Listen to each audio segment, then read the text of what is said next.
mistress of the quick zones. Wow, mind that step. That was fantastic.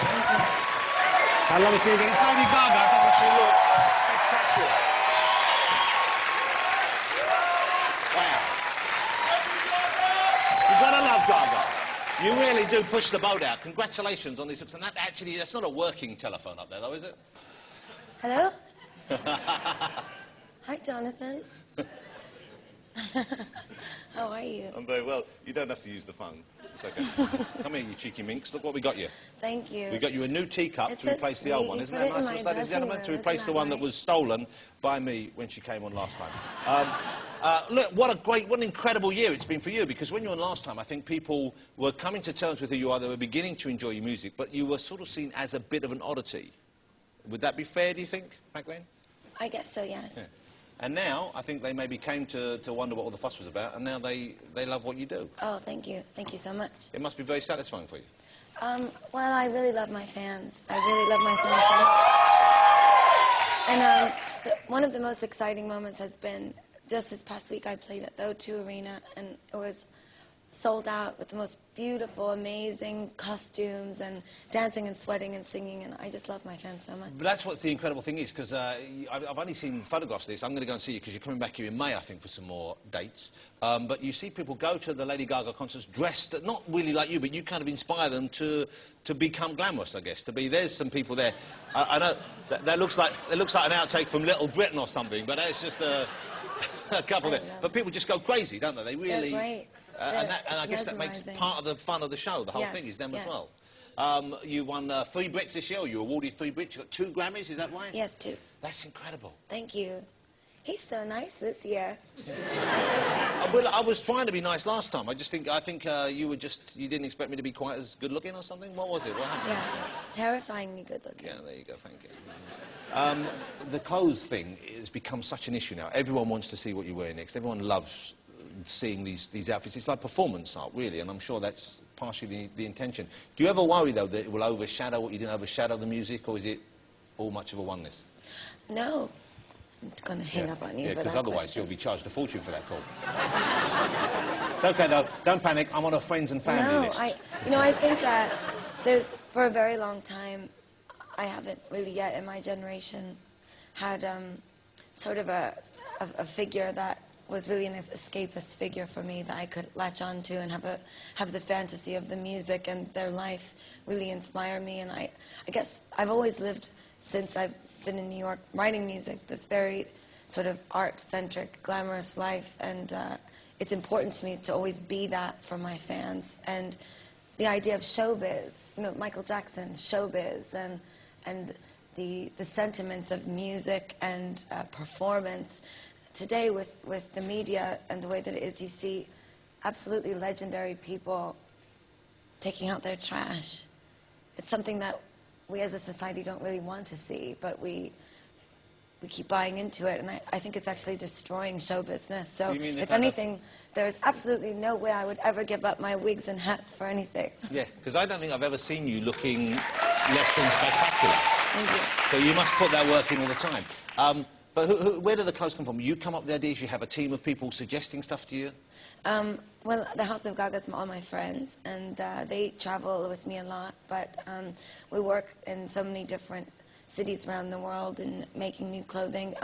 The living dress that you just saw for the Brown Eyes performance, that's something that the House of GaGa built, inspired by designer Hussein Chalayan living dress. Well, it's a marvellous piece of technology. The clothes themselves, where do you keep them? You can't keep them at home. Presumably you have a whole separate area for the outfits, because you don't want to throw them away. You don't want to get rid of them because they're I keep everything on the road. Okay. I don't have a house right now. You don't have a house? No, because I'm always on the road, and I put all my money into my show.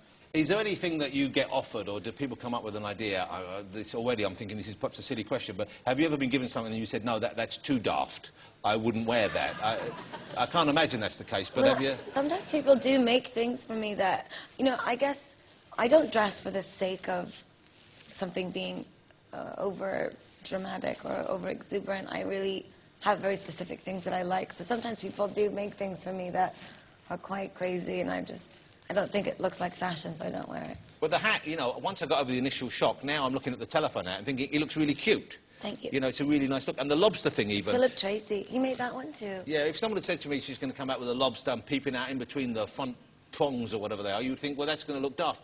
And it does look kind of odd, but it can't, you work it. Philip Tracy is wonderful. He made this for me today. OK, well, that's incredible. And that's quite, do you go to him with a specific order? Do you phone someone? Well, obviously, Well, do you call them and say, I want a hat like this? I asked him to make me this hat because I wanted to talk to you through the whole interview through the phone, and just in case you weren't nice to me, I was going to hang up on you. I see. Well, you're hanging up now. Does that mean I'm not being nice, or that's just to explain? OK.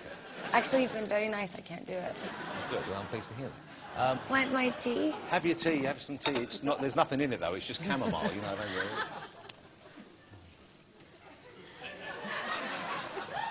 It's interesting, I think, that you're talking about no one inspiring you, but you are now inspiring, I would have thought, the tens of thousands, hundreds of thousands of people to maybe be a bit bolder, to be a bit brasher, to be a bit more adventurous out there. And that must be, I would have thought, what a thrilling thing, because you were inspired and now you in turn can inspire others. Well, you know, in reality, I can't really expect everyone to dress like me, and I actually don't at all. Yeah. That's not really what it's about. It's about be whoever you want to be. It's not about emulating me as a musician or as someone who wears fashion. It's in the show. I look out into the audience, and at the end of the night, I say, if the show is successful, they don't leave connected to me. They leave connected to each other. They've found a bond between one another. I mean, you know, from going to see bands when you were younger, yeah. It's like and you recently. show up and you go and you feel like you're a part of something. Yeah, you feel part of a gang. And in a way, if someone is kind of a very individual performer in that way, who not everyone necessarily gets, not everyone understands, you feel closer because of that. You feel like you're really part of a Yes, kind of... and I truly was, and I still am in some ways, you know, an outcast from the music industry because what I do is so different, and I don't really have any friends in the music business. None at all? That's a very... And that's really why, you know, it's when you bring people up... like you, don't when they? you bring up people in Britain who are in fashion, they have been the ones that have really been my friends and have said, there is a place for you in the avant-garde world and we love you. And in that way, I felt like I had a place to belong. I get the feeling from you saying that. Did you feel surprised that people in the music industry didn't warm to you then? Didn't immediately get you, didn't like you, in the same way that fashion people I didn't do? really care. I was just very excited that I had a record out. And today, actually, to answer your question about the fashion overshadowing the music, we just went diamond worldwide. The album has sold 10 million records, so... I didn't even know you could go diamond. Yeah. Diamond sounds incredible. Is that more than platinum, or what is that? I don't understand. Yeah, it's more than platinum. More than platinum? I didn't know you could go more than platinum. It's exciting. I feel so blessed. But in that way, I guess it's sort of the testament to, especially in the age of piracy and how many people are not buying music anymore. Well, I think a lot of your fans buy the CDs to turn them into hats. Yes.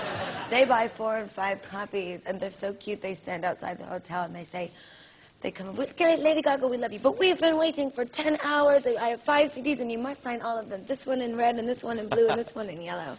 You can, I imagine, we've talked about you making the effort whenever possible, but you could sneak out kind of undercover in slobby clothes and they wouldn't know it was you. Listen, I promise you, first of all, I don't wear slobby clothes. I bet you, come on. Gaga, listen, now for 1 second. Come on, you wake up in the middle of the night and you've had a late night, you've been out, and just for the fumes from your audience, I understand, would probably be intoxicating, and then you want to just sneak out somewhere. You must have a pair of old sweatpants you pull on. A vest. If you're watching TV, have you been tempted by a slanket? Don't do that. No. Look, I'm imagining. Have a look at that. What do you think? Do you think you could? Don't you think that would? Doesn't that look? That's a slanket. That's horrible. It's not horrible.